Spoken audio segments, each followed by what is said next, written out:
ومن سيئات أعمالنا من يهده الله فلا مضل له ومن يضلل فلا هادي له وأشهد أن لا إله إلا الله وحده لا شريك له وأشهد أن محمدا عبده ورسوله يا أيها الذين آمنوا اتقوا الله حق تقاته ولا تموتن إلا وأنتم مسلمون يا أيها الناس اتقوا ربكم الذي خلقكم من نفس واحدة وخلق منها زوجها وبث منهما رجالا كثيرا ونساء واتقوا الله الذي تساءلون به والأرحام إن الله كان عليكم رقيبا يا أيها الذين آمنوا اتقوا الله وقولوا قولا سديدا يصلح لكم أعمالكم ويغفر لكم ذنوبكم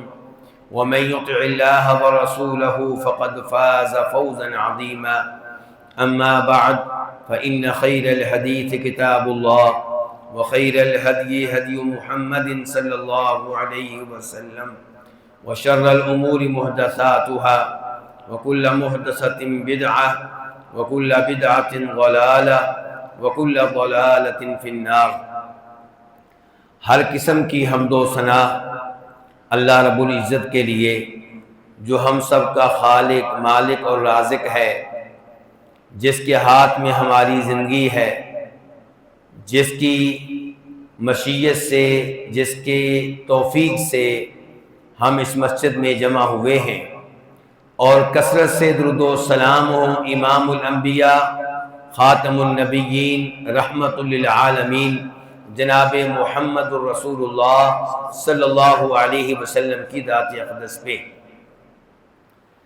میرے بھائیوں، نبی علیہ السلام کی ایک حدیث آپ کے سامنے رکھنا چاہوں گا، اور جو حدیث آپ کے سامنے رکھنے لگا ہوں اسے امام بخاری اپنی حدیث کی کتاب میں لے کر آئے ہیں اور امام مسلم اپنی حدیث کی کتاب میں لے کر آئے ہیں، یعنی کہ دنیا کے جو سب سے بڑے دو محدث ہیں امام بخاری اور امام مسلم، دونوں نے اس حدیث کو اپنی اپنی حدیث کی کتب میں درج کیا ہے، اور اس حدیث کو روایت کرنے والے راوی کون ہیں؟ عبداللہ بن عباس رضی اللہ تعالی عنہما۔ میں نے ذرا کس صحابی کا نام لیا ہے، ذرا مجھے بتائیں گے؟ عبداللہ ابن عباس۔ میں چاہوں گا کہ ہم مل کر چلیں، آپس میں حدیث کی باتیں ہیں، دین کی باتیں مل کر کریں۔ یہ عبداللہ ابن عباس، ان کا کیا تعارف ہے؟ یہ نبی علیہ السلام کے چچا کے بیٹے ہیں۔ آپ کے ایک چچا تھے عباس، یہ ان کے بیٹے ہیں رضی اللہ تعالی عنہما، اور یہ ہاشمی ہیں، آل بیت میں سے ہیں، کیونکہ آل بیت کون سے لوگ ہیں؟ آل بیت، یہ ذرا سبق ہم سب نے یاد رکھنا ہے۔ آل بیت پہلے نمبر پہ وہ ہوتے ہیں جو آپ علیہ السلام کی اولاد ہیں، سیدہ فاطمہ اور ایسی آپ کی دیگر بیٹیاں ام کلثوم، رقیہ، زینب رضی اللہ تعالی عنہن، یہ سب آل بیت میں سے ہیں، تو آپ کی اولاد آل بیت میں سے۔ دوسرے نمبر پہ آپ کی بیویاں آل بیت میں سے جو ہماری مائیں ہیں۔ تیسرے نمبر پہ آپ علیہ السلام کے دادا، آپ کے دادا کا نام کیا تھا بھلا؟ عبد المطلب۔ تو آپ کے دادا کی وہ ساری اولاد جو مسلمان ہے وہ آل بیت میں سے۔ تو آپ کے دادا عبد المطلب کی اولاد میں سے کون ہیں؟ عباس رضی اللہ عنہ، مسلمان ہو گئے تھے، تو وہ بھی آل بیت میں سے، ان کے بیٹے بھی آل بیت میں سے۔ آپ کے دادا عبد المطلب کی اولاد میں سے ہیں امیر المومنین جناب علی، تو وہ بھی مسلمان تھے، اس لیے وہ بھی آل بیت میں سے ہیں۔ جناب علی کے بھائی عقیل، وہ بھی آل بیت میں سے ہیں۔ جناب علی کے بھائی جعفر طیار، وہ بھی آل بیت میں سے ہیں۔ تو کہنے کا مطلب یہ ہے کہ آل بیت کے 3 گروپ بن گئے۔ نمبر 1 آپ کی بیویاں، نمبر 2 آپ کی اولاد، نمبر 3 آپ علیہ السلام کے چچا کی وہ ساری اولاد جو مسلمان ہو گئی وہ آل بیت میں سے ہیں۔ تو عبداللہ ابن عباس جو آج کی حدیث کے راوی ہیں یہ آل بیت میں سے ہیں، تو ہمیں ان سے محبت ہے عبداللہ ابن عباس سے۔ کیوں؟ نمبر ایک اس لیے کہ یہ مسلمان ہیں، نمبر دو اس لیے کہ صحابی ہیں، نمبر تین اس لیے کہ آل بیت میں سے ہیں۔ تو ان سے محبت کے کتنے اسباب ہوئے؟ تین۔ نمبر ایک اس لیے ہم ان سے محبت کرتے ہیں کہ مسلمان ہیں، نمبر دو اس لیے کہ صحابی ہیں، نمبر تین اس لیے کہ آپ کے رشتہ دار ہیں، آل بیت میں سے ہیں۔ تو یہ عبداللہ ابن عباس روایت کرتے ہیں کہ نبی علیہ الصلوۃ والسلام نے ارشاد فرمایا کہ میرے سامنے گزشتہ اقوام پیش کی گئی۔ اچھا کس موقع پہ پیش کی گئی ہوں گی؟ ترمذی شریف کی حدیث میں وضاحت آئی ہے کہ اسراء و معراج کے موقع پہ۔ کس موقع پہ؟ اسراء و معراج کے موقع پہ گزشتہ اقوام آپ علیہ الصلوۃ والسلام کو دکھائی گئی، آپ کے سامنے پیش کی گئی۔ تو آپ علیہ الصلوۃ والسلام فرماتے ہیں کہ میں نے کوئی ایسا نبی دیکھا جس کے ماننے والے اس کے ساتھ تھے اور وہ تقریباً 10 تھے، اور کوئی ایسا نبی بھی دیکھا جس پہ ایمان لانے والے 2 تھے، اور ایسا نبی بھی دیکھا جس پہ ایمان لانے والا ایک ہی تھا، اور ایسے نبی بھی دیکھے جن پہ ایمان لانے والا کوئی بھی نہیں تھا۔ حدیث ابھی باقی ہے، لیکن یہاں پہ میں تھوڑا سا ٹھہروں گا، آپ سے ایک سوال پوچھنا چاہوں گا، مجھے امید ہے کہ آپ میری مدد کریں گے کہ وہ انبیاء علیہم السلام جن پہ کوئی بھی ایمان نہیں لایا وہ کامیاب تھے کہ ناکام تھے؟ جی ایک بھی ایمان نہیں لایا، بتائیے وہ کامیاب تھے کہ ناکام تھے؟ انبیاء کرام علیہم السلام سب کے سب کامیاب ہیں۔ نبیوں کی ڈیوٹی یہ تھی کہ اللہ کا پیغام پہنچا دیں، توحید سکھا دیں، شرک سے لوگوں کو روکیں۔ کوئی ایمان لائے نہ لائے یہ نبی کا اختیار نہیں ہے، یہ اللہ کا اختیار ہے۔ تو ہر نبی نے پوری محنت کے ساتھ، پوری دیانت کے ساتھ اللہ کا پیغام پہنچایا، اور اللہ کا پیغام پہنچانے کی خاطر کئی نبی شہید ہو گئے۔ شاید آپ لوگوں نے یہ سنا ہوگا کہ ایسے نبی بھی گزرے ہیں جن کے سر پہ آرا رکھا گیا اور آرے سے جسم کے 2 ٹکڑے کر دیے گئے، لیکن وہ توحید سے باز نہیں آئے، شہید ہو گئے، موت کو سینے سے لگا لیا، لیکن توحید سے پیچھے نہیں ہٹے، اللہ کے دین سے پیچھے نہیں ہٹے۔ تو بتانا چاہتا ہوں کہ ہر نبی کامیاب ہے۔ اچھا پھر میں آپ سے کہنا کیا چاہتا ہوں؟ میں کہنا یہ چاہتا ہوں کہ نبی توحید کا پیغام ڈٹ کر دیتے تھے، کوئی مانے نہ مانے۔ تو مجھے اور آپ کو چاہیے کہ توحید کا پیغام ڈٹ کر دیں، کوئی مانے نہ مانے۔ ہم کئی دفعہ لوگوں کو توحید اس لیے نہیں بتاتے، شرک سے اس لیے نہیں روکتے کہ یہ ناراض ہو جائے گا، میرا رشتہ دار ہے روٹھ جائے گا، میرا پڑوسی ہے روٹھ جائے گا۔ تو نبی علیہ الصلوۃ والسلام کو تو پورا مکہ مانتا تھا، پورا مکہ آپ سے محبت کرتا تھا، پورا مکہ آپ کو صادق اور امین کہتا تھا، پورا مکہ آپ کا دیوانہ تھا، لیکن آپ نے توحید کی صاف صاف دعوت دی تو مکہ کے اکثر لوگ آپ کے دشمن بن گئے۔ اگر آپ بھی ہماری طرح چپ رہتے کہ میں نے مکہ والوں کو ناراض نہیں کرنا تو پھر توحید کیسے پہنچتی یہاں پہ؟ توحید یہاں پہ آج اس لیے پہنچ گئی ہے، آج یہ توحید والے میرے بھائی کیوں بیٹھے ہوئے ہیں؟ اس لیے کہ اللہ کے نبی نے محنت کی تھی صلی اللہ علیہ وسلم۔ تو اس لیے میرے بھائیوں سبق سیکھیں، اپنے اپنے رشتہ داروں کو توحید کی دعوت دیں، نماز پڑھنے کی دعوت دیں، نماز سنت کے مطابق پڑھنے کی دعوت دیں، رمضان کے روزے رکھنے کی دعوت دیں، تلاوت کرنے کی دعوت دیں، قرآن کا ترجمہ سیکھنے کی دعوت دیں۔ یہ رشتہ دار جن کو آپ دعوت دیں گے اگر آپ کی بات کو مان لیں الحمدللہ، نہ مانے ٹینشن نہیں لینی۔ انبیاء کرام علیہم السلام نے جب اپنے رشتہ داروں کو دعوت دی تو ابو لہب نے کیا کیا تھا؟ آپ کے ساتھ اچھا سلوک کیا تھا، سگا چچا آپ کی بے عزتی کرتا رہا، آپ کی مخالفت کرتا رہا، آپ سے دشمنی پہ اتر آیا، لیکن آپ توحید کی دعوت دینے سے باز نہیں آئے۔ تو میرے بھائیوں، اس لیے میں نے اور آپ نے اپنے اپنے بچوں کی تربیت کرنی ہے، اپنے پوتوں کی تربیت کرنی ہے، اپنے نواسوں کی تربیت کرنی ہے، ان کو نمازی بنانا ہے، ان کو دنیا کے فتنوں سے محفوظ رکھنا ہے، اور ان کو توحید کی صبح و شام دعوت دینی ہے۔ تو عبداللہ ابن عباس کہتے ہیں کہ نبی علیہ السلام نے فرمایا کہ میں نے دیکھا کوئی نبی ایسا تھا جس کے پیروکار 10 تھے، کوئی نبی ایسا جس کا پیروکار 1، کوئی نبی ایسا جس کا کوئی بھی پیروکار نہیں۔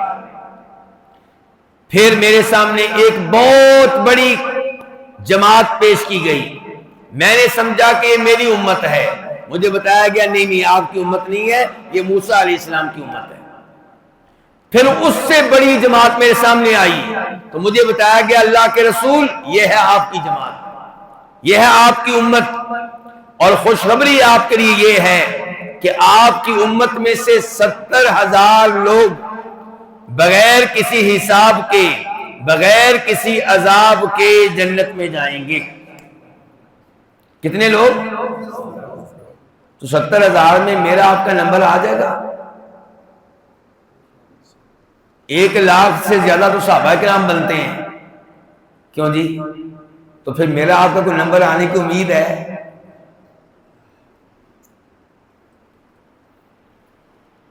یہ تھی حدیث بخاری مسلم کی، اور اس کے راوی تھے عبداللہ ابن عباس۔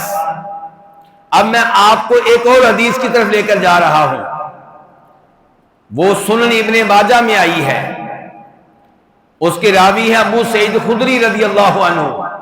اس حدیث میں فرماتے ہیں نبی علیہ السلام کہ میری امت کے 70,000 لوگ بغیر حساب کتاب کے جنت میں جائیں گے۔ پھر فرمایا ہر 1000 کے ساتھ مزید 70,000۔ اب بلا کتنے ہو گئے؟ 70,000 الگ اور 49 لاکھ مزید۔ 70,000 دوسرے نمبر پہ، 49 لاکھ، اور مزید فرمایا کہ میرے رب کی 3 لپیں۔ لپ کس کو کہتے ہیں؟ لپ، یہ لپ ہے، یہ لپ ہے، یعنی کہ اللہ تعالیٰ کے 3 لپ، ان 3 لپوں میں جتنے لوگ آ سکتے ہیں وہ بھی بغیر حساب کتاب کے میری امت میں سے جنت میں جائیں گے۔ تو اب تھوڑی سی امید لگی ہے کہ انشاءاللہ ہمارا نمبر بھی آ سکتا ہے۔ بلکہ ایک اور حدیث سنیے، اور یہ حدیث بخاری شریف کی ہے، جو ابھی حدیث بیان کرنے لگا ہوں، اس کے راوی ہے ابو امامہ الباہلی۔ فرمایا نبی علیہ السلام نے جو لوگ جنت میں جائیں گے ان میں سے 1/4، یعنی کہ 1/4، 1/4 فرمایا میری امت کے ہوں گے۔ صحابہ کرام نے خوشی سے کہا اللہ اکبر۔ تو آپ علیہ السلام نے فرمایا بلکہ مجھے امید ہے کہ جو لوگ جنت میں جائیں گے ان میں سے 1/3 میری امت کے لوگ ہوں گے، 1/3۔ صحابہ کرام نے خوشی سے کہا اللہ اکبر، یعنی کہ پہلے چوتھائی کا مطلب یہ تھا کہ 100 میں سے 25 میری امت کے ہوں گے۔ اب آپ نے کہہ دیا 1/3، تو 100 میں سے 33۔ پھر آپ علیہ السلام نے فرمایا بلکہ مجھے امید ہے کہ جنت میں جانے والوں میں سے آدھے لوگ میری امت کے ہوں گے، یعنی 100 میں سے 50۔ الحمدللہ کہ اللہ نے ہمیں نبی علیہ السلام کا کلمہ پڑھنے والا بنایا، آپ کی امت میں سے بنایا، آپ سے محبت کرنے والا بنایا۔ اللہ تعالی ہمیں اسی محبت پہ قائم و دائم رکھے۔ تو وہ حدیث جس سے میں نے درس کا آغاز کیا تھا وہ ابھی ختم نہیں ہوئی، وہ جاری ہے۔ اس میں یہ کہ آپ کی امت آپ کو دکھائی گئی اور فرمایا گیا کہ اس میں کئی لوگ ایسے ہیں جو بغیر حساب کے بغیر عذاب کے جنت میں جائیں گے۔ اچھا، اب میرا آپ سے سوال یہ ہے کہ آپ لوگوں کی دلچسپی کیا ہے؟ کیا آپ چاہتے ہیں کہ ڈائریکٹ جنت میں جائیں بغیر عذاب کے، یا آپ کہتے ہیں کوئی بات نہیں، تھوڑے سے گناہ کر لیتے ہیں، تھوڑا سا عذاب برداشت کر لیں گے، بالآخر جنت میں چلے جائیں گے؟ کیا چاہتے ہیں جی آپ لوگ؟ عذاب 1 منٹ جہنم کا برداشت کر لیں گے؟ دنیا کی آگ ہم 1 منٹ برداشت نہیں کر سکتے، تو جہنم کی آگ جو اس سے کہیں زیادہ تیز ہے، 1 اور 70 کا مقابلہ ہے، وہ ہم 1 منٹ کے لیے برداشت نہیں کر سکتے۔ اس لیے میری خواہش ہونی چاہیے، آپ کی خواہش ہونی چاہیے، میری کوشش ہونی چاہیے، آپ کی کوشش ہونی چاہیے، میری دعا ہونی چاہیے، آپ کی دعا ہونی چاہیے کہ اللہ تعالی ہمیں بغیر کسی حساب کے، بغیر کسی عذاب کے جنت میں جگہ دے۔ نبی علیہ الصلوۃ والسلام اتنی حدیث بیان کرنے کے بعد اپنے گھر چلے گئے۔ حدیث کہاں بیان کی؟ مسجد نبوی میں۔ پھر کہاں چلے گئے؟ اپنے گھر میں۔ نبی علیہ السلام بڑے زبردست ٹیچر تھے، بڑے زبردست ٹیچر تھے، زبردست مدرس تھے۔ خطابت کرنا آپ کو آتی تھی، آپ خطیبوں کے امام تھے۔ آپ اتنی بات کر کے جان بوجھ کے اپنے گھر چلے گئے، یہ نہیں بتایا کہ یہ کون ہیں جو بغیر حساب کتاب کے جنت میں جائیں گے۔ اب صحابہ کرام جنت کے متلاشی تھے، جنت کا شوق رکھنے والے تھے، ان کی توجہ دنیا پہ کم تھی، آخرت پہ زیادہ تھی۔ انہوں نے اسی موضوع پہ آپس میں گفتگو شروع کر دی کہ یہ کون ہو سکتے ہیں۔ کچھ لوگوں نے کہا کہ یہ ہم ہیں، اور کون ہے؟ کیونکہ ہم ایمان لائے اور ہم نے نبی علیہ السلام کو ایمان کی حالت میں دیکھا، ہم صحابی بن گئے، ہم مسلمان بھی ہیں، صحابی بھی ہیں، تو ہم ہوں گے وہ۔ دوسرے لوگ کہنے لگے نہیں نہیں نہیں نہیں، ہم نہیں ہو سکتے، کیونکہ ہم پہلے شرک کرتے رہے ہیں، پہلے کفر کرتے رہے ہیں، بعد میں مسلمان ہوئے ہیں، امید ہے کہ یہ ہماری اولاد ہوگی جو شروع سے ہی مسلمان ہیں، جنہوں نے کبھی کفر و شرک دیکھا ہی نہیں، یہ ہیں۔ کچھ لوگوں نے کہا نہیں نہیں، یہ دونوں نہیں ہیں۔ ہر ایک نے اپنی اپنی رائے دی۔ اب اللہ کے نبی علیہ السلام گھر سے واپس آئے، کہا بھئی کس موضوع پہ گفتگو کر رہے ہو؟ صحابہ کرام نے کہا اللہ کے رسول علیہ السلام ان لوگوں کے بارے میں گفتگو کر رہے ہیں جن کے بارے میں آپ نے بتایا ہے کہ وہ بغیر حساب کتاب کے جنت میں جائیں گے، تو ہم غور کر رہے ہیں کہ وہ کون ہو سکتے ہیں۔ تو آپ علیہ السلام نے فرمایا میں بتاتا ہوں کہ وہ کون ہوں گے۔ نمبر 1، ان کی خوبی یہ ہوگی کہ وہ کسی سے یہ مطالبہ نہیں کرتے ہوں گے کہ مجھے دم کر دو۔ 4 خوبیاں بتائیں آپ نے ان کی جو بغیر حساب کتاب کے جنت میں جائیں گے۔ کتنی خوبیاں بتائیں جی؟ 4۔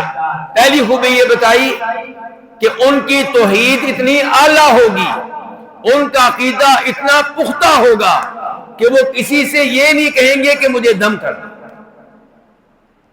کیوں جی؟ دم کرنا جائز ہے؟ ویسے بالکل جائز ہے، دم کرنا بالکل جائز ہے، لیکن ایک یہ ہے کہ میں بیمار ہوں تو آصف بھائی مجھے خود ہی آ کے دم کر دیں۔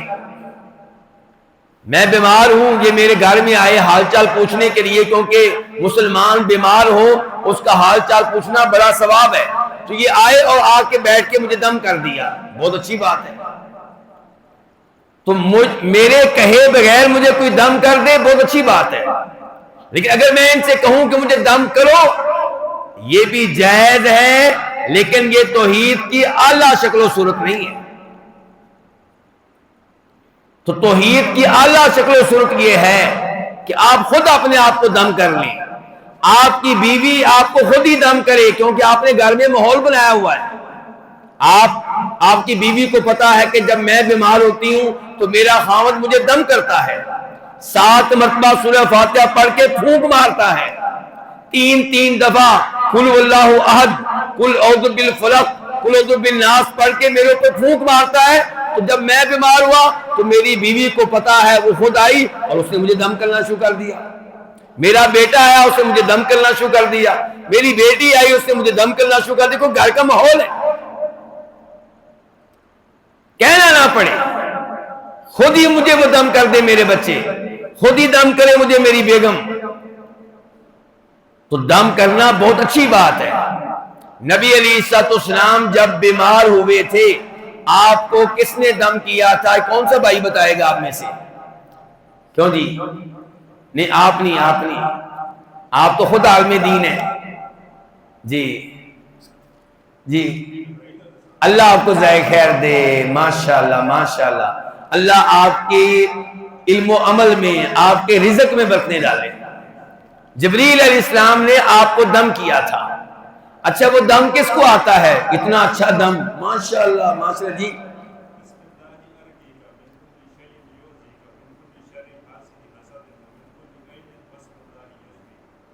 اللہ آپ کو ذائقہ خیر دے، اللہ آپ کو ذائقہ خیر دے. ماشاءاللہ ماشاءاللہ. ناراض نہیں ہونا، یہ دعا کہاں سے یاد کی آپ نے؟ نہیں کسی قاری صاحب نے یاد کروائی کہ خود ہی بیٹھے بیٹھے یاد کر رہی؟ ماشاءاللہ ماشاءاللہ. اب مجھے ان کے اوپر خوشی ہو رہی ہے، آپ کے اوپر افسوس ہو رہا ہے کہ آپ کی عمر اس وقت 40 سال ہے، 50 سال ہے، 60 سال ہے، ابھی تک آپ نے یہ دم یاد نہیں کیا. تو آپ نے اپنی بیگم کو کبھی دم نہیں کیا ہوگا، نہ کبھی اپنی اولاد کو کیا ہوگا. جب بچے بیمار ہوتے ہیں آپ ہاسپٹل تو جاتے ہیں، ڈاکٹر کے پاس تو جاتے ہیں، لاکھوں روپیہ تو لگاتے ہیں، دم نہیں کرتے. تو کیا یہ دم سیکھے بغیر ہی قبر میں چلے جائیں گے؟ کیوں جی؟ یہ دم سیکھے بغیر ہی قبر میں چلے جائیں گے؟ تو پھر کب تک یاد کر لیں گے انشاءاللہ؟ آصف بھائی ایک کتاب ہے دعاؤں کی، حصن المسلم، وہ ادھر موجود ہونی چاہیے. موجود ہے، وہ کہہ رہے ہیں، وہ دیکھیں بیٹا، وہ پکڑیں ذرا، وہ کتاب پکڑیں ذرا. یہ پہلے والی نہیں وہ آگے نہیں بیٹا، نہیں ادھر آگے آئیے، آخر. یہ دیکھیں، یہ کتاب بڑی شاندار ہے. اس کتاب کا دنیا کی اکثر زبانوں میں ترجمہ ہو چکا ہے، اردو میں، انگلش میں، بنگالی میں، فارسی میں، پشتو میں، تقریباً اکثر زبانوں میں ترجمہ ہو چکا ہے. اس میں وہ دعائیں ہیں جو پڑھا کرتے تھے نبی علیہ السلام. تو اس لیے یہ کتاب آپ کی مسجد میں موجود ہے، تو اس میں یہ دعائیں آپ یاد کریں. تو یہ ہے جی بسم اللہ الرقیق. کہنا یہ چاہتا ہوں کہ نبی علیہ السلام بیمار ہوئے تو آپ کو دم کس نے کیا؟ جبریل علیہ السلام نے. اور جب آپ آخری بار بیمار ہوئے تھے، آخری بار، تب آپ کو دم کون کرتا رہا تھا؟ اب کون بتائے گا جی؟ جب آپ علیہ السلام فوت ہونے سے پہلے آخری بار بیمار ہوئے تھے. بہت اچھا کیا آپ نے، بات ایسا کر دی. اس وقت آپ کو دم کس نے کیا تھا؟ آصف بھائی آپ نے، کوئی اور نہ بتا جی. اللہ آپ کو ذائقہ خیر دے. یہ سارے پڑھے لکھے لوگ ادھر بیٹھے ہیں اس سائڈ پہ، ماشاءاللہ. سیدہ عائشہ ہماری ماں نے نبی علیہ السلام کو دم کیا. آخری تینوں کل پڑھ کے دم کر رہی تھی. تو کیا کبھی آپ کی بیوی نے آپ کو دم کیا ہے؟ کیوں؟ قصور آپ کی بیوی کا یا آپ کا؟ آپ کا قصور ہے، میرا قصور ہے، کیونکہ بیوی کی تربیت نہیں کی. اس کو سیر و سیاحت کے لیے کبھی اسلام آباد لے جاتے ہیں، کبھی جناب کسی اور شہر میں لے جاتے ہیں. دنیا جہاں کی نعمتیں گھر میں موجود ہیں، یہ تربیت کون کرے گا؟ بیگم بچوں کی یہ تربیت کون کرے گا؟ تو اس لیے کہنا یہ چاہتا ہوں کہ دم کرنا بہت اچھی بات ہے، لیکن شرعی دم کریں. اچھا یہاں سے مجھے ایک اور بات یاد آ گئی. تعویذ پہننا کیسا ہے جی؟ تعویذ پہننا وہ نہیں اچھا؟ لیکن تعویذ میں اگر قرآن لکھا ہو پھر نہیں، قرآن میں شفا ہے، قرآن میں شفا ہے کہ نہیں ہے؟ تو پھر اگر تعویذ میں قرآن لکھا ہو اور اس کو یہاں پہ باندھ لیں، بچے کے بازو میں باندھ لیں، گلے میں اس کی لٹکا دیں تو اس میں کیا حرج ہے؟ یہ نہیں مانتے جی، آپ کی مسجد کے 2 نمازی اڑ گئے ہیں، یہ نہیں مان رہے۔ تو میرے بھائیوں یہ بات دھیان سے سن لیں، قرآن کریم میں یقیناً شفا ہے، اس میں کوئی شک و شبہ نہیں ہے، لیکن قرآن نے شہد کے بارے میں بھی بتایا کہ اس میں شفا ہے۔ تو شہد سے شفا لینے کے لیے شہد کی بوتلیں گلے میں لٹکا لیں تو کیسا ہے؟ کیوں جی؟ شہد میں شفا ہے، قرآن میں آیا ہے، حدیث میں بھی آیا ہے۔ تو شہد کی بوتلیں 3-4 گلے میں لٹکا لیں، چھوٹے بچے کی بازو کے ساتھ باندھ دیں، شفا مل جائے گی۔ کیسے ملے گی؟ شہد چکھنے سے، شہد پینے سے، شہد کھانے سے۔ تو قرآن کریم میں شفا ہے، ملے گی کیسے؟ قرآن پڑھنے سے، دم کرنے سے۔ لیکن آج کل کے لوگ کافی مصروف ہو گئے ہیں، پیسہ وافر ہے، قرآن پڑھنے کے لیے وقت نہیں ہے، دم کرنے کے لیے وقت نہیں ہے۔ وہ کہتے ہیں مولوی صاحب تعویذ لکھ دیں 5000 کا، جو آپ نے لینا ہے فیس اپنی لیں، پوری زندگی تعویذ کام آئے گا۔ کون پڑھے کون پڑھائے؟ جبکہ شریعت چاہتی ہے کہ بار بار آپ پڑھیں۔ آج آپ کے پیٹ میں درد ہے، اپنے آپ کو خود دم کریں، 7 مرتبہ سورہ فاتحہ پڑھیں۔ پرسوں آپ کے سر میں درد ہے، پھر قرآن پڑھیں، 7 مرتبہ سورہ فاتحہ سے اپنے آپ کو دم کریں۔ پھر کوئی اور بیماری لگ گئی، پھر قرآن پڑھیں۔ بار بار اسی بہانے قرآن پڑھتے چلے جائیں اور اللہ کے قریب ہوتے چلے جائیں۔ تو اس لیے میرے بھائیوں دم کیا کریں اور تعویذ پہننے سے، تعویذ پہنانے سے بچیں۔ اگر تعویذ میں قرآن لکھا ہوا ہے تو میں یہ نہیں کہتا کہ وہ شرک ہے، لیکن میں یہ کہوں گا کہ وہ بھی درست نہیں ہے، کیونکہ یہ کام اللہ کے نبی نے نہیں کیا، علیہ السلام صحابہ کرام نے نہیں کیا۔ اور اگر تعویذ میں کیا ہے عجیب و غریب ہند سے 1 2 3 عجیب و غریب حروف الف با تا تھا، یا فرعون کا نام لکھا ہوتا ہے، جناب والا فرعون کا، یہ تعویذ کھول کے دیکھا کریں، فرعون کا نام، ابلیس کا نام، قارون کا نام، حامان کا نام، تو ایسے تعویذ پہننا شرک ہے جس میں یہ چیزیں لکھی ہوتی ہیں۔ تو اس لیے میرے بھائیوں تعویذ سے بچیں، دم کی طرف آپ آئیں اور قرآن کریم کو علاج کے طور پہ استعمال کریں۔ آپ ڈاکٹر کا علاج کرائیں، ہم اس سے منع نہیں کرتے، لیکن اس کے ساتھ ساتھ مریض کو دم کریں، اور یاد رکھیں ڈاکٹر کا علاج اس وقت تک فائدہ نہیں دے گا جب تک اللہ نہیں چاہے گا۔ تو دم کریں گے تو آپ اللہ کو راضی کریں گے، دم کے ذریعے آپ اللہ کی منت کر رہے ہیں، دم کے ذریعے آپ اللہ کی سے درخواست کر رہے ہیں کہ یا اللہ میرے مریض کو شفا دے دے۔ تو جو لوگ بغیر حساب کتاب کے جنت میں جائیں گے، ان کی پہلی خوبی یہ ہوگی کہ وہ کسی سے یہ مطالبہ نہیں کرتے ہوں گے کہ مجھے دم کرو، یہ پہلی خوبی تھی۔ دوسری خوبی ان کی کیا ہوگی کہ وہ بدشگونی نہیں لیتے ہوں گے۔ کیا نہیں لیتے ہوں گے؟ بدشگونی، منحوس جاننا کسی کو۔ یہ مسلمان کا عقیدہ نہیں ہو سکتا کہ آپ یہ کہیں کہ جب سے میرے گھر میں یہ بہو آئی ہے نا، تب سے گھر میں بڑی مصیبتیں آ رہی ہیں۔ ایک بیٹے کی جاب ختم ہو گئی، دوسرے بیٹے کا ایکسیڈنٹ ہو گیا، یہ دیوار گر گئی، وہ ہو گیا، جب سے یہ لڑکی آئی یہ منحوس ہے نا۔ یہ مسلمان کا عقیدہ نہیں ہوتا۔ مسلمان اچھا یہ کہنا کیسا ہے کہ جناب یہ دن آصف بھائی پہ بڑا بھاری گزرتا ہے۔ کون سا دن؟ بدھ کا دن۔ بدھ کا دن ان کے لیے اچھا ثابت نہیں ہوتا، اس لیے یہ کوئی بھی بڑا کام بدھ کو نہ کریں، کیونکہ بدھ کا دن ان کے لیے بڑا بھاری ہے۔ یہ کیسا ہے عقیدہ؟ غلط ہے۔ اس کا مطلب ہے آپ کہنا چاہتے ہیں کہ بدھ کا دن ان کے لیے منحوس ہے، یہ مسلمان کا عقیدہ نہیں ہوتا۔ مسلمان نہ کسی انسان کو منحوس جانتا ہے، نہ کسی دن کو، نہ کسی مہینے کو، نہ محرم کے مہینے کو، نہ سفر کے مہینے کو، نہ شوال کے مہینے کو۔ مسلمان نہ کسی جگہ کو منحوس جانتا ہے، مسلمان نہ کسی آواز کو منحوس جانتا ہے۔ مسلمان کا عقیدہ یہ نہیں ہو سکتا کہ جناب آج جانے لگے تھے بچی کا رشتہ طے کرنے کے لیے، یا وہ آنے والے تھے بچی کا رشتہ طے کرنے کے لیے، لیکن ان کو روک دیا، نہیں آج نہیں آنا۔ کیوں؟ کیونکہ آج جب صبح صبح اٹھا تو پہلی نگاہ کس پہ پڑی؟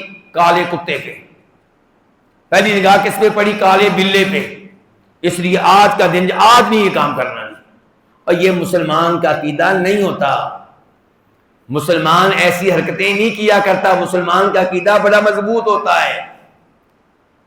ایسے ہی آپ نے سنا ہوگا یہ لفظ، تو آپ نے کئی لوگوں سے سنا ہوگا، صبح صبح کسی دکان پہ جائیں نا، یا صبح صبح کسی ٹیکسی پہ بیٹھ جائیں تو وہ کہتے ریٹ طے کریں، وہ کہتا ہے ٹھیک ہے جو ریٹ آپ کہتے ہیں ٹھیک ہے، آپ میرے پہلے گاہک ہیں، پہلے کسٹمر ہیں، آپ کو میں نے واپس نہیں جانے دینا. کیوں؟ اس کے پیچھے گندا عقیدہ ہے کہ پہلا گاہک واپس چلا گیا تو پورا دن منحوس ہو جائے گا. اور یہ مسلمانوں کے عقائد نہیں ہوتے. اللہ کے نبی کا فرمان ہے علیہ الصلوۃ والسلام، الطیرۃ شرکن، الطیرۃ شرکن، کہ کسی چیز کو منحوس جاننا، کسی سے بدشگونی لینا، بدفعلی لینا، یہ شرک ہے، یہ شرک ہے، یہ شرک ہے. اور پھر آپ نے کہا البتہ ہر انسان کے ذہن میں کوئی نہ کوئی وہم پڑ جاتا ہے، لیکن جو مسلمان ہوتا ہے اللہ تعالیٰ اس کے وہم کو توکل کی برکت سے دور کر دیتا ہے. ایک دفعہ آتا ہے خیال، کئی دفعہ، لیکن مسلمان اس خیال کو جھٹک دیتا ہے، اللہ پہ توکل کرتا ہے. تو اس لیے میرے بھائیوں دوسرے نمبر پہ ان لوگوں کی خوبی جو بغیر حساب کتاب کے جنت میں جائیں گے کہ وہ نحوست والا عقیدہ نہیں رکھتے. البتہ ایک چیز کی نحوست ہوتی ہے، وہ ہمارے گناہ ہیں. نحوست کس کی ہوتی ہے؟ گناہوں کی. جناب والا بڑے سمجھدار، پڑھے لکھے، اللہ نے جاب دی ہے، کاروبار دیا ہے، تجارت ہے، اور فجر کے ٹائم سب سوئے ہوئے ہیں گھر میں، کوئی نماز کے لیے مسجد میں نہیں جاتا. کس کی نحوست ہو سکتی ہے گھر میں؟ تو نحوست ہوتی ہے گناہوں کی، اور یہ قرآن سے ثابت ہے، وما اصابکم من مصیبت فبما کسبت ایدیکم ویعفو عن کثیر. فرمایا تمہارے اوپر جو مصیبتیں آتی ہیں تمہارے گناہوں کی وجہ سے آتی ہیں، اور اللہ تمہارے اکثر گناہوں کو نظر انداز کر دیتا ہے. کسی کسی گناہ کی وجہ سے عذاب آتا ہے، کسی کسی گناہ کی وجہ سے ٹینشن ملتی ہے، کسی کسی گناہ کی وجہ سے پریشانی آتی ہے. تیسری خوبی ان لوگوں کی جو بغیر حساب کتاب کی جنت میں جائیں گے کہ وہ علاج کے طور پہ آگ سے داغنے کا علاج اختیار نہیں کرتے. آگ سے داغنا ہی جانتے ہیں نا، جانوروں کو بھی داغا جاتا تھا، پرانے زمانے میں انسانوں کو بھی داغا جاتا تھا. کوئی مسئلہ بن جاتا تو اس کی انگلی کاٹ دیتے اور آگ سے داغ دیتے تاکہ یہ جو حصہ خراب ہو گیا ہے اس کو سائڈ پہ کیا جائے، اور آگ سے داغ دیتے تاکہ مزید خرابی پیدا نہ ہو اور خون بند ہو جائے. تو آگ سے داغنے کا علاج یہ ایک اچھا علاج ہے، لیکن اللہ کے نبی فرماتے ہیں علیہ الصلوۃ والسلام اچھا ہونے کے باوجود میں اس علاج کو پسند نہیں کرتا. آگ سے داغنے کا علاج حرام نہیں ہے، جائز ہے، لیکن ناپسندیدہ ہے. اور اگر کسی نے بغیر حساب کتاب کے جنت میں جانا ہے تو پھر توحید کے اعلیٰ مقام تک پہنچے، وہ یہ والا علاج اختیار نہ کرے. لیکن کبھی مجبوری بن جائے، کوئی اور علاج کام نہ آئے تو یہ علاج بہرحال جائز ہے، گناہ بالکل نہیں ہے. بار بار بتا رہا ہوں. نبی علیہ السلام کے صحابی تھے ابی بن کعب، نام لیجئے، کیا نام ہے جی؟ قرآن کے قاری تھے. مسجد نبی نے جناب عمر فاروق نے ان کی ڈیوٹی لگائی تھی، تراویح کی نماز پڑھائیں. تو یہ ابی بن کعب ان کا مسئلہ بنا تھا، تو آگ کے داغنے کا علاج کرنے کی اجازت ان کو اللہ کے نبی نے دی تھی علیہ الصلوۃ والسلام. تو یہ جائز ہے بارہ، لیکن کوئی اعلیٰ چیز نہیں ہے. اور چوتھی خوبی ان لوگوں کی جو بغیر حساب کتاب کی جنت میں جائیں گے کہ وہ اپنے رب پہ توکل کرتے ہوں گے، بھروسہ کرتے ہوں گے، کسی اور پہ نہیں. اچھا توکل کس کو کہتے ہیں جی؟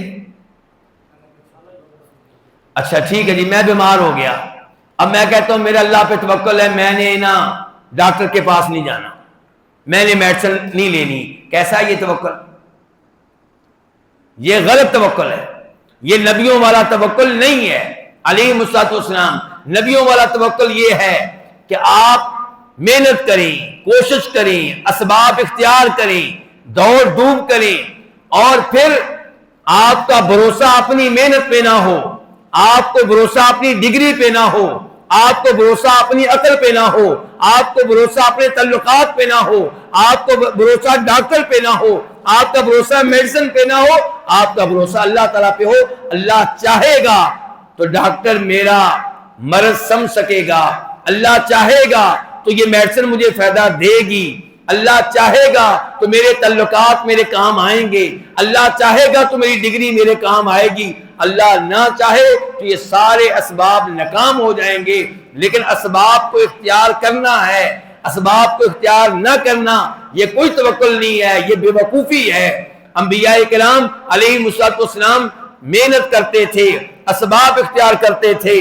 بدر کی لڑائی میں نبی علیہ السلام نے اسباب اختیار کیے، 313 صحابہ کرام کو لے کر گئے، جو ہتھیار تھے ان کو ساتھ لے کر گئے، تلواریں چلائیں، مقابلہ کیا، لیکن اعتماد 313 پہ نہیں تھا، اعتماد اپنے ہتھیاروں پہ نہیں تھا، اعتماد اللہ پہ تھا کہ اللہ چاہے گا تو فتح ملے گی ورنہ نہیں ملے گی۔ تو یہ ہے توکل۔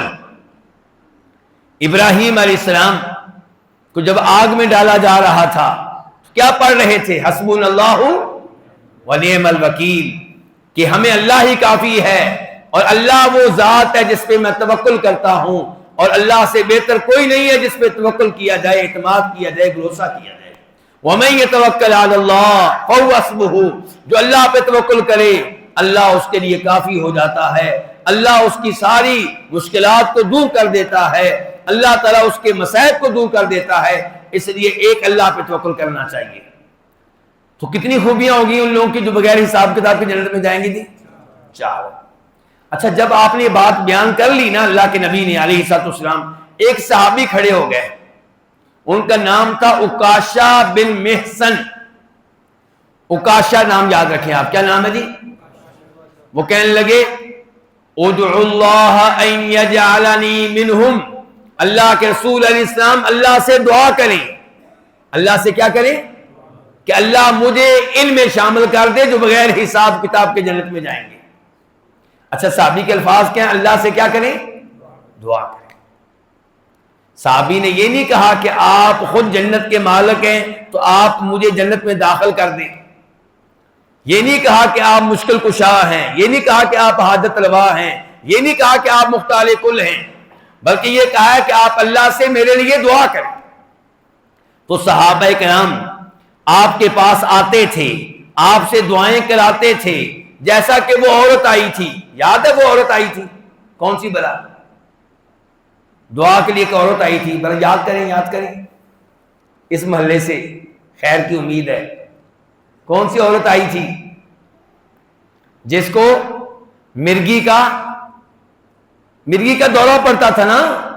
ایک کالے رنگ کی عورت مرگی کا دورہ پڑتا تھا، آپ کے پاس آئی تھی کہ اللہ کے رسول صلی اللہ علیہ وسلم میرے لیے دعا کریں کہ میری یہ بیماری ختم ہو جائے۔ تو آپ نے کہا اگر چاہتی ہو تو تمہارے لیے دعا کر دیتا ہوں، اللہ تمہیں شفا دے دے گا، اور اگر چاہو تو اس بیماری پہ صبر کرو، بیماری پہ صبر کرنے کی وجہ سے اللہ تمہیں جنت دے دے گا۔ اس نے کہا اگر اس بیماری پہ صبر کرنے کی وجہ سے جنت ملے گی تو میں پھر آپ سے دعا کا مطالبہ نہیں کرتی، بس اتنی دعا کر دیں کہ جب مرگی کا دورہ پڑے میری شرمگاہ ننگی نہ ہو۔ تو آپ علیہ السلام نے یہ دعا کر دی۔ تو صحابہ کرام آپ کے پاس آتے تھے، آپ سے دعائیں کراتے تھے۔ اچھا، آج آپ کی قبر کے پاس جا کے کہنا اللہ کے رسول صلی اللہ علیہ وسلم دعا کریں پاکستان کے حالات بڑے خراب ہیں، یہ کیسا ہے؟ کیوں جی؟ کوئی جواب نہیں جی؟ نہیں بھائی، اللہ کے نبی علیہ السلام اب تو فوت ہو گئے، اللہ کے پاس جا چکے ہیں۔ آپ تمام انسانوں میں سب سے افضل ہیں، سب سے اعلیٰ ہیں، سب سے مقدس ہیں، سب سے محترم ہیں، لیکن اب آپ دنیا چھوڑ کے اگلے جہان جا چکے ہیں۔ اب آپ کے رابطے براہ راست اللہ تعالیٰ کے ساتھ ہیں، اللہ تعالیٰ کے آپ مہمان ہیں، تو اب آپ کی قبر پہ کھڑے ہو کے آپ کو واضح دینا، آپ سے کہنا ہمارے لیے دعا کریں، یہ درست نہیں ہے۔ آپ کی قبر کے پاس کھڑے ہو کے آپ پہ درود پڑھنا چاہیے، آپ پہ سلام پڑھنا چاہیے، اور یہ عقیدہ رکھیں کہ میرا درود، میرا سلام فرشتوں کے ذریعے آپ تک پہنچ رہا ہے۔ کن کے ذریعے پہنچ رہا ہے؟ فرشتوں کے ذریعے، بلکہ آپ سلام کا جواب بھی دیتے ہیں۔ عکاشہ نے کہا کہ آپ میرے لیے دعا کریں، تو آپ نے ان کے لیے دعا کر دی۔ پھر ایک اور صحابی کھڑے ہو گئے، کہنے لگے اللہ کے رسول میرے لیے بھی دعا کر دیں۔ آپ نے فرمایا سبقک بہا عکاشہ، تمہارے اوپر عکاشہ نمبر لے گیا ہے۔ یہ آپ کا اخلاق ہے۔ آپ نے یہ نہیں کہا میں تمہارے لیے دعا نہیں کروں گا، لیکن آپ نے یہ کہہ دیا کہ عکاشہ نے یہ پہلے کہا، اس کے لیے میں نے دعا کر دی، بس۔ تو میرے بھائیوں، یہ ایک حدیث میں نے آپ کے سامنے رکھنا تھی۔ اس سے ہمارے عقائد کی اصلاح ہوتی ہے، اور اس سے پتہ چلتا ہے کہ ہمیں محنت کرنے کی ضرورت ہے، اپنے عقائد کو صاف ستھرا بنانے کی ضرورت ہے۔ عقیدہ اتنا مضبوط ہو کہ آپ کسی چیز کو منحوس نہ جانتے ہوں، عقیدہ آپ کا اتنا مضبوط ہو کہ آپ کسی سے یہ بھی نہ کہیں کہ مجھے دم کر دو، اور اللہ پہ آپ کا مضبوط توکل ہو، تو انشاءاللہ اللہ مجھے اور آپ کو ان میں شامل فرمائے گا جو بغیر حساب کے، بغیر عذاب کے جنت میں جائیں گے۔ میں یہاں پہ ایک دفعہ اپنا درس روک رہا ہوں، اس امید پہ کہ اب آپ کوئی سوال کرنا چاہیں تو مجھ سے کریں، اور اس سوال کا میں جواب دوں گا، تو انشاءاللہ ہمارے علم میں مزید اضافہ ہوگا۔ جی کے حوالے سے بتایا، وہ تعویذ کبھی کبھار یہ ہوتا ہے کہ لوگوں کے ان کے مطابق وہ کہتے ہیں کہ ہم نے تعویذ پہنا تو ہمیں اس سے فائدہ بھی ہوا۔ ہاں جی، یہ بھی بڑی اہم بات ہے۔ کئی بھائی کہتے ہیں کہ آپ کہتے ہیں تعویذ غلط ہے، جبکہ ہم نے فلاں موقع پہ تعویذ پہنا تو ہمیں فائدہ ہوا۔ اچھا، عیسائیوں کے پاس چلے جائیں تو وہ کہتے ہیں کہ ہم اپنے چرچ میں گئے تھے، اپنے پادری سے دعا کرائی تھی تو ہمیں یہ فائدہ ہوا۔ ہندو بھی یہی کچھ کہتے ہیں، تو یہ سب صحیح ہے۔ فائدہ انہی چیزوں سے ہوگا جو اللہ کے رسول نے بتا دی ہیں صلی اللہ علیہ وسلم۔ باقی جو تعویذ آپ نے پہنا تھا تو اس کا مسئلہ یہ تھا کہ اللہ نے آپ کی تقدیر میں لکھا ہوا تھا کہ آپ کو یہ فائدہ ملنے والا ہے، انہی دنوں آپ نے تعویذ پہن لیا۔ اب آپ سمجھتے ہیں کہ تعویذ پہننے کی وجہ سے فائدہ ہوا، حقیقت میں ایسا نہیں ہے، حقیقت میں ایسا نہیں ہے۔ اس لیے تعویذ پہننے سے بچیں، اس سے دور رہیں۔ اور کسی بھائی کا سوال ہو؟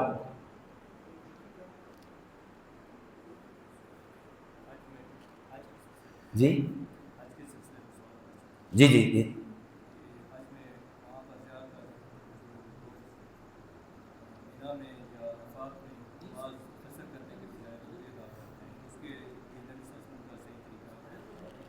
جی یہ سوال آ گیا، جی یہ سوال آ گیا، چلیں آپ کے ذہن میں نہیں آیا، ادھر ایک سوال آ گیا۔ سوال یہ ہے، آصف بھائی نے سوال کیا ہے کہ ہمارے وہ دوست جو حج پہ جاتے ہیں وہ مینا میں، عرفات میں نمازیں جمع کرنے کی بجائے کیا کرتے ہیں، اپنے اپنے وقت پہ پڑھتے ہیں۔ یعنی کہ عرفات میں 2 نمازیں جمع کرنی چاہیے، کون سی؟ ظہر و عصر کی۔ ایسے ہی مزدلفہ میں جمع کرنی چاہیے، کون سی؟ مغرب اور عشاء کی۔ اور مینا میں جمع نہیں کریں گے لیکن قصر پڑھیں گے، قصر پڑھنی ہے مینا میں، قصر پڑھنی ہے مزدلفہ میں، قصر پڑھنی ہے عرفات میں۔ اچھا، ہمارے کئی پاکستانی اور انڈین جو حاجی ہیں نا، وہ جمع نہیں کرتے، پھر وہ قصر بھی نہیں کرتے۔ کیوں؟ وہ کہتے ہیں کہ ہم اتنے دنوں سے مکہ میں آئے ہوئے ہیں، اب ہم کیا ہو گئے؟ مقیم ہو گئے۔ کیا کہتے ہیں؟ ہم کیا ہو گئے؟ مقیم ہو گئے ہیں، اس لیے ہمارے لیے نہ جمع کرنا ہے نہ قصر کریں گے، پوری پڑھیں گے۔ تو میرے بھائیوں، یہ بات آپ نے ذہن میں رکھنی ہے کہ نبی علیہ الصلوۃ والسلام کے ساتھ حج کرنے والوں میں مکہ کے حاجی بھی تھے۔ کون حاجی تھے؟ مکہ کے۔ اور مکہ کے حاجی مسافر تھے کہ مقامی تھے؟ تو انہوں نے بھی آپ کے پیچھے نمازیں قصر پڑھی تھی. تو حج میں قصر کا جمع کرنے کا تعلق سفر سے نہیں ہے، حج سے ہے. جو بھی حج کر رہا ہے وہ حج کی وجہ سے منا مزدلفہ عرفات میں نمازیں قصر کرے گا اور عرفات میں مزدلفہ میں جمع بھی کرے گا. تو اس کا تعلق کس سے ہے؟ حج سے. سفر سے اس کا تعلق نہیں ہے. اگر یقین نہ آئے تو ایک صحابی ہیں، ان کا نام نوٹ کر لیں، حارثہ بن وہب الخزاعی. ان کی روایت بخاری وغیرہ میں بھی آئی ہے، ابو داؤد میں بھی آئی ہے. تو وہ مکہ کے رہنے والے تھے اور وہ کہتے ہیں کہ ہم نے آپ کے پیچھے مینا میں نمازیں قصر کی تھی. مکہ میں رہنے والے صحابی کہہ رہے ہیں. جی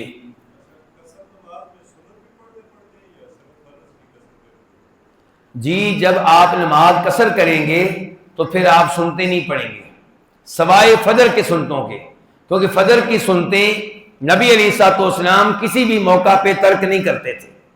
لیکن زور کی سنتیں آپ نہیں پڑھیں گے، عشاء کے بعد کی سنتیں آپ نہیں پڑھیں گے، اور اس کے علاوہ جو سنتے ہیں وہ آپ نہیں پڑھیں گے. نفل نمازیں آپ پڑھیں گے لیکن سنتیں آپ ادا نہیں کریں گے. عبداللہ بن عمر رضی اللہ عنہما ایک دفعہ مکہ مدینہ کے درمیان تھے، انہوں نے نماز پڑھائی، لوگوں کو قصر پڑھائی. نماز کے بعد دیکھا کہ لوگ کھڑے ہو کے پھر نماز پڑھ رہے ہیں. عبداللہ بن عمر نے لوگوں سے پوچھا یہ کون سی نماز پڑھ رہے ہیں؟ بتایا گیا سنتے پڑھ رہے ہیں. عبداللہ بن عمر فرمانے لگے اگر سنتے پڑھنا ہوتی تو پھر میں فرض نماز ہی پوری پڑھ لیتا. تو سنتے نہیں پڑھی جائیں گے. دم کرنے کا طریقہ یہ ہے کہ آپ قرآن کسی بھی جگہ سے پڑھیں، قرآن میں شفا ہے، خصوصاً سورہ فاتحہ، خصوصاً آخری تینوں کل، اور ایسے ہی سورہ بقرہ کی آخری 2 آیتیں. تو یہ جو صورتیں اور آیتیں ہیں جن کی الگ سے اہمیت آئی ہے تو ان کا دم کرنا زیادہ بہتر ہے، ورنہ پورے قرآن میں شفا ہے. تو آپ کہیں بھی پڑھیں اور پڑھنے کے توجہ سے پڑھیں، دھیان سے پڑھیں، اور اس کے بعد آخر میں آپ پھونک ماریں جس میں ہلکے ہلکے تھوک کے ذرات ہوں، تو انشاءاللہ دم ہو گیا.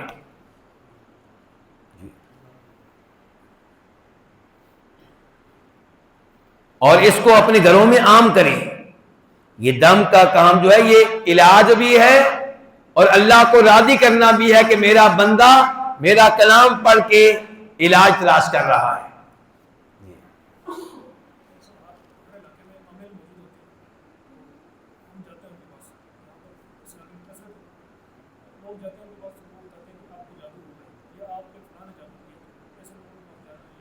جی عاملوں کے پاس جانا کیسا ہے؟ یہ کئی عامل بیٹھے ہوتے ہیں نا پنڈی اسلام آباد میں، تو بڑے اشتہار ہیں بنگالی بابا، ان کے پاس جانا کیسا ہے؟ بھائی یہ بیچارے نماز نہ پڑھنے والے، کفر و شرک کرنے والے، کلمہ پڑھنا ان کو آتا نہیں، آیت الکرسی ان کو پڑھنا آتی نہیں. ان کا علاج آپ کو جا کے کرنا چاہیے، نہ یہ کہ وہ آپ کا علاج کریں. ان کے پاس بالکل نہیں جانا چاہیے. اس کی بجائے خود آپ اپنا علاج کریں قرآن کریم کے ذریعے اور اللہ کے نبی علیہ السلام کی سکھائی ہوئی دعاؤں کے ذریعے.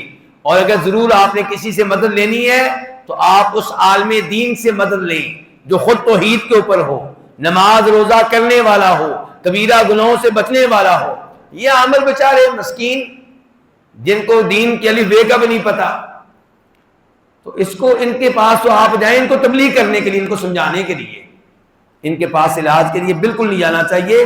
یہ آپ کے عقیدے کے لیے خطرناک ہیں، یہ تو آپ سے شرک کروائیں گے. ایسی حرکتیں مثال کے طور پہ آپ کو کہیں گے کالا بکرا لو اور اس کو ذبح کر کے اس کا گوشت فلاں قبرستان میں پھینک کر آؤ، یہ کہنے والا شیطان ہے. اور اگر آپ علاج کے لیے جاتے ہیں آگے سے عامل کہتا ہے اپنی امی کا نام بتاؤ، یہ خود شیطان ہے. یہ آدمی جو آپ کی امی کا نام پوچھ رہا ہے علاج کے لیے، تو یہ شیطانوں کی یہ نشانیاں علامات ہیں. ہاں قمیض مانگتے ہیں کہ جو قمیض پہنی ہو کس نے، مریض نے، اس قسم کی چیزیں مانگتے ہیں، تو ان کے پاس بالکل نہیں جانا چاہیے. اور ویسے بھی ایک اور بات، ایک اور نشانی شیطانوں کی، وہ آپ سے کہے گا آپ کے اوپر بہت خطرناک جادو ہوا ہے، اور جادو کس نے کروایا ہے؟ تیری پھپھو نے۔ جادو کس نے کرایا ہے؟ تیری فلاں بھابی نے۔ تجھے کہاں سے پتہ چل گیا جی؟ یہ غیبی دعویٰ ہے، اور یہ لڑانے والے شیطانوں کا کام ہی ہے لڑانا۔ شیطانوں کا کام کیا ہے؟ لڑانا۔ اور ہو سکتا ہے کہ وہ آپ کے اوپر کوئی منتر وغیرہ پڑھے اور شیطان آپ کے اندر سے بولے، اور آپ کی امی بیٹھ کے سن رہی، ابو سن رہے ہوں، اور آپ کے اندر سے آواز آ رہی ہو کہ جی میرے اوپر جادو کس نے کیا؟ میری پھپھو نے۔ اب آپ کہیں گے بھائی آخر وہ جن کہہ رہا، بھائی جن کا کام ہے لڑانا، شیطان کا کام ہے مسلمانوں کو لڑانا۔ ان کی باتوں پہ بالکل یقین نہیں کرنا چاہیے، قطعی طور پہ نہیں۔ اور یہ عمل جو ہوتے ہیں ان کی شیطان تھوڑی بہت مدد کرتے ہیں، لیکن کب کرتے ہیں؟ جب یہ شیطان کو خوش کرنے کے لیے بہت بڑا کارنامہ سر انجام دیں۔ مثال کے طور پہ قرآن کریم کی اوراق کو واش روم میں پھینکیں، نعوذ باللہ قرآن کریم کے اوپر پیشاب کریں۔ اس قسم کا بڑا خطرناک کام پہلے کروائیں گے شیطان، پھر تھوڑی بہت مدد کریں گے۔ تو جو یہ کہے میرے پاس موکل ہیں، میرے پاس جن ہیں، تو اس سے متاثر نہ ہوں، بلکہ اس سے بھاگ جائیں، اس کو چھوڑ دیں۔ یہ شیطان ہے، اس کے قریب نہیں جانا۔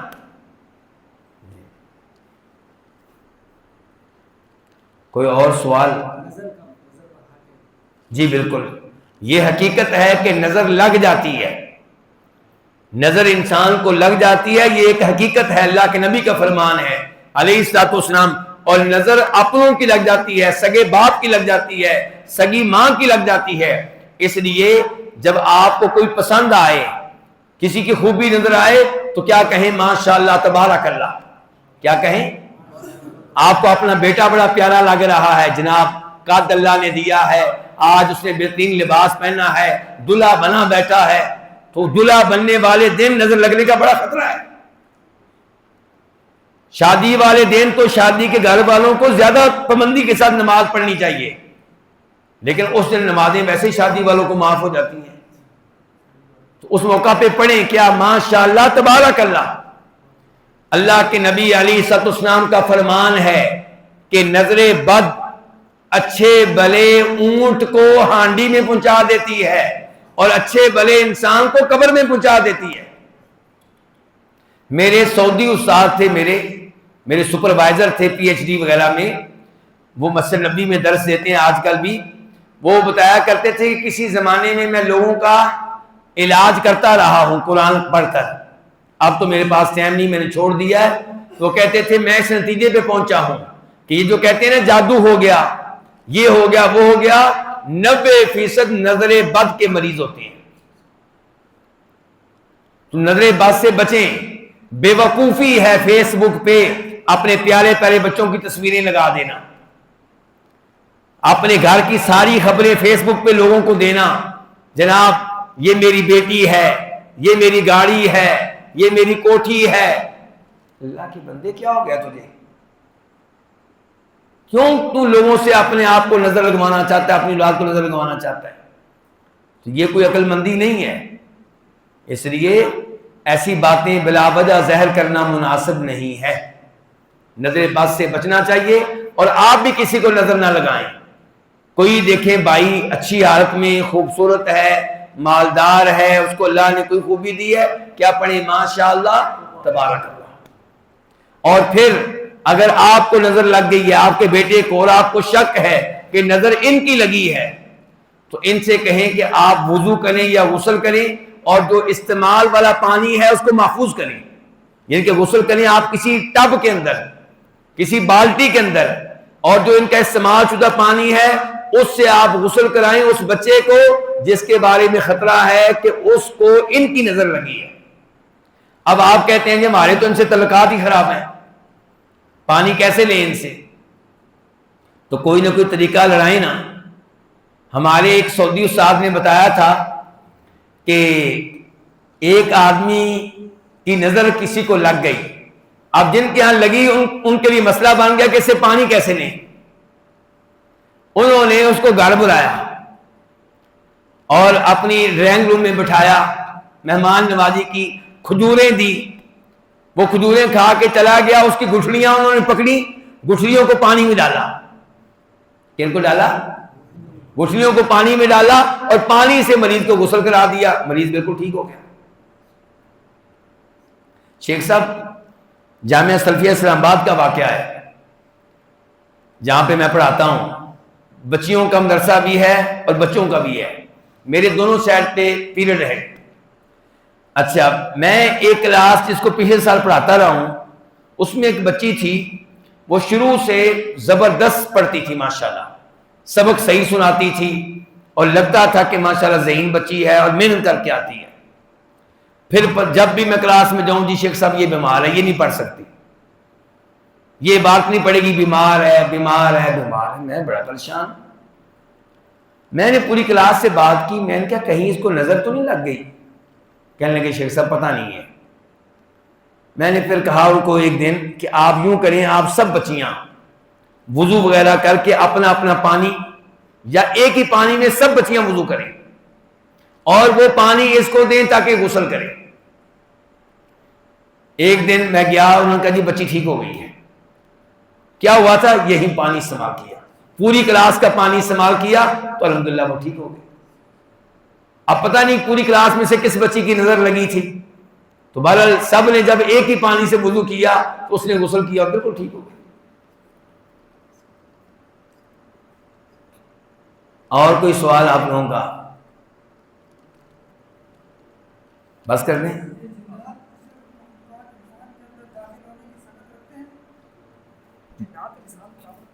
جی، جنات جو ہیں انسان کے اندر بسا اوقات داخل ہو جاتے ہیں، خصوصاً وہ انسان جو واش روم میں جائے اور دعا بھی نہ پڑھے۔ جب بھی واش روم میں جائیں دعا پڑھیں۔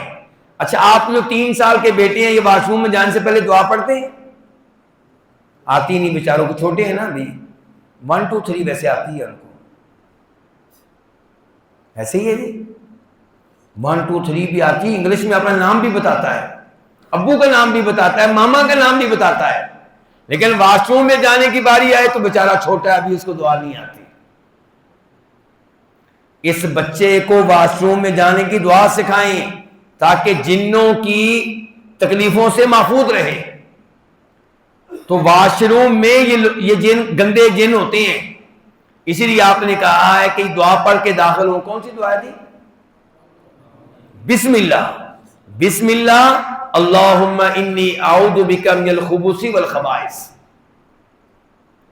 تو یہ دعا پڑھ کے داخل ہونا چاہیے۔ اس کے 2 فائدے ہیں، ایک یہ کہ شیطان جن آپ پہ حملہ نہیں کر سکیں گے، دوسرے نمبر پہ اللہ کے نبی نے فرمایا علیہ الصلوۃ والسلام کہ جو قضائے حاجت سے پہلے بسم اللہ پڑھ لے، شیطان اس کی شرمگاہ کو نہیں دیکھ سکیں گے۔ ہماری اور جنوں کی صورتحال وہی ہے جو بکریوں کی اور ہماری صورتحال ہے۔ بکریاں ہمارے سامنے پیشاب کر رہی ہوتی ہیں، شرمگاہ نظر آ رہی ہوتی ہے ہمیں، تو اگر دعا نہیں پڑھیں گے تو شیطان ہمیں ایسے ہی دیکھتے ہیں۔ اس لیے دعا پڑھیں، شیطان کے شر سے بھی بچیں اور اس بات سے بھی بچیں کہ وہ ہمیں دیکھیں۔ تو مجھے امید ہے کہ آئندہ آپ میں سے کوئی بھی کبھی بھی دعا پڑھے بغیر واش روم میں نہیں داخل ہوگا انشاءاللہ۔ اور رات کو سونے سے پہلے کون سی دعا پڑھیں گے تو پوری رات شیطان قریب نہیں آ سکے گا؟ آیت الکرسی۔ کیا جی؟ آیت الکرسی۔ تو ہمارے ان بچوں کو آتی ہے آیت الکرسی؟ چھوٹے بچے جو ہیں، بیٹا آپ کو آیت الکرسی آتی ہے؟ ماشاءاللہ۔ کن کے بیٹے ہیں آپ؟ بجی کدھر ہے آپ کے؟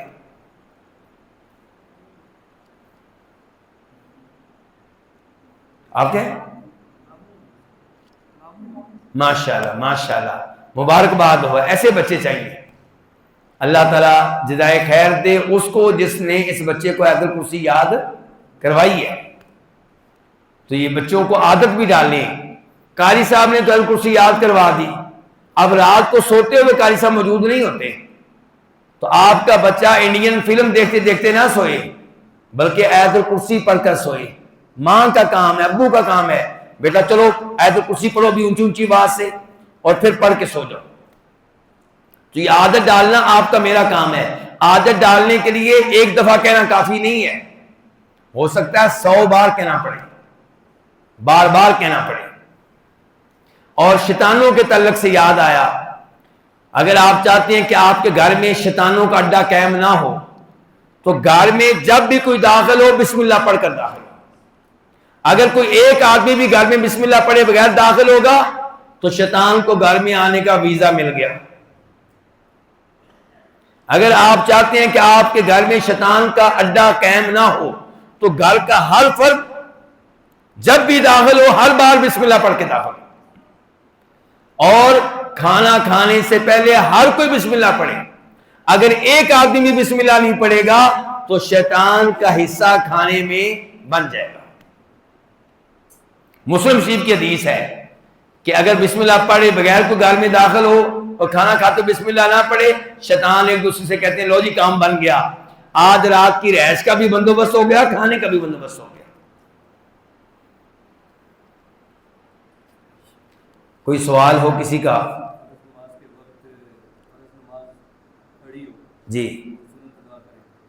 جی ہاں, یہ بڑا اہم مسئلہ ہے. مسلم شریف کی حدیث ہے, کس کتاب کا حوالہ دیا میں نے؟ مسلم شریف کی حدیث ہے.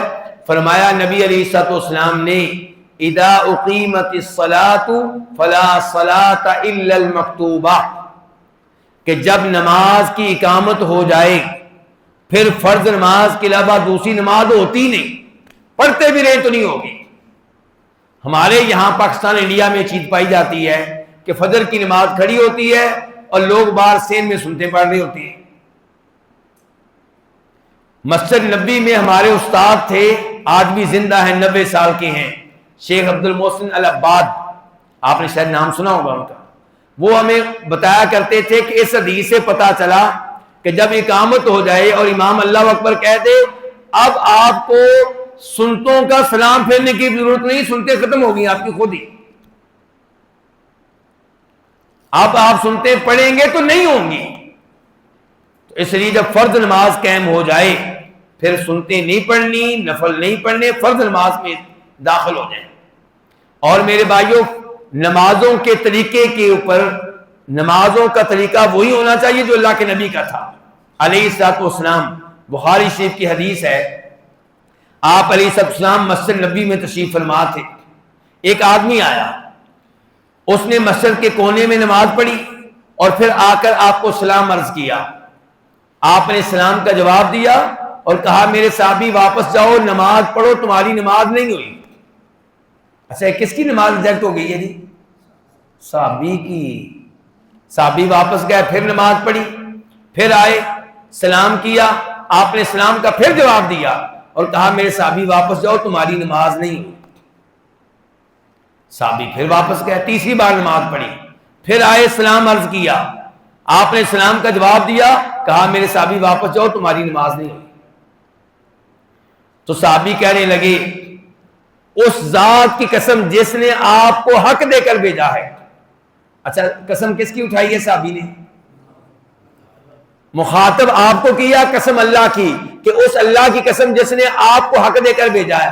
اچھا یہ کیوں نہیں کہہ دیا کہ آپ کی قسم, آپ کی زلفوں کی قسم, آپ کے نالین کی قسم, آپ کی کملی کی قسم؟ نہیں, مخلوق کی قسم نہیں اٹھانی. قسم جب بھی اٹھانی کس کی اٹھانی؟ اللہ کی.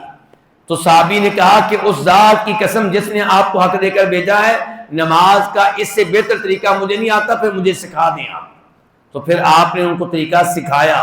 کہنے کا مطلب یہ ہے کہ اگر صحابی کی نماز ریجیکٹ ہو سکتی ہے تو میری کیوں نہیں, آپ کی کیوں نہیں, قاری صاحب کی کیوں نہیں, پیر صاحب کی کیوں نہیں؟ اس لیے وہ نماز سیکھیے جو اللہ کے نبی علیہ الصلوۃ والسلام پڑھا کرتے تھے. اور یہ کتاب وہ پڑھی, نماز نبوی, یہ دکھائیں جی. نماز نبوی آپ کے پاس خزانے پڑے ہوئے ہیں لیکن لگتا ہے آپ کو پتہ ہی نہیں. یہ اس کتاب میں وہ طریقہ ہے جو اللہ کے نبی کا طریقہ تھا صلی اللہ علیہ وسلم. نیچے حدیث کا حوالہ بھی ملے گا. بخاری شریف حدیث نمبر مثال کے طور پہ 506, مسلم شریف حدیث نمبر 404, حدیث کا حوالہ پورا ملے گا تو اس کتاب کی روشنی میں اپنی نمازوں کی آپ اصلاح کریں۔ امام احمد روایت کرتے ہیں اپنی مسند میں، صحابی کا نام ہے حذیفہ بن یمان، ذرا نام لیجئے۔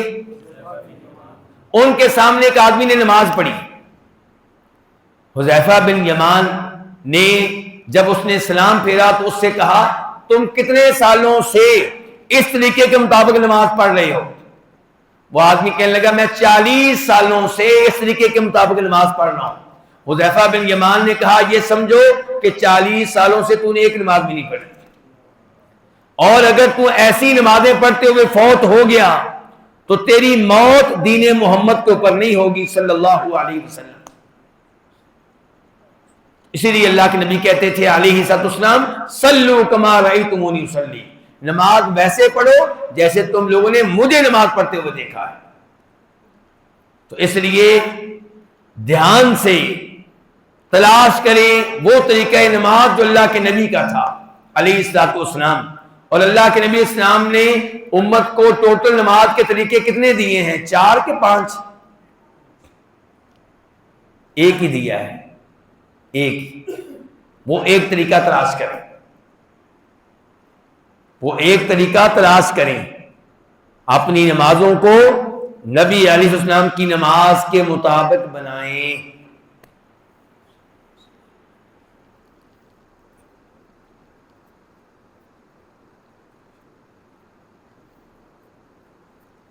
جی حسن بھائی یاسر جی، میں تو چاہتا ہوں لیکن مجھے ان پہ ترس آ رہا ہے، مجھے کوئی مسئلہ نہیں ہے، میں کہتا ہوں کہ کہیں مجھے بدعائیں نہ دے رہے ہوں کہ جان ہی نہیں چھوڑ رہے۔ اللہ تعالیٰ آپ سب کچھ جزائے خیر دے، آپ لوگوں نے اپنا قیمتی وقت دیا، آپ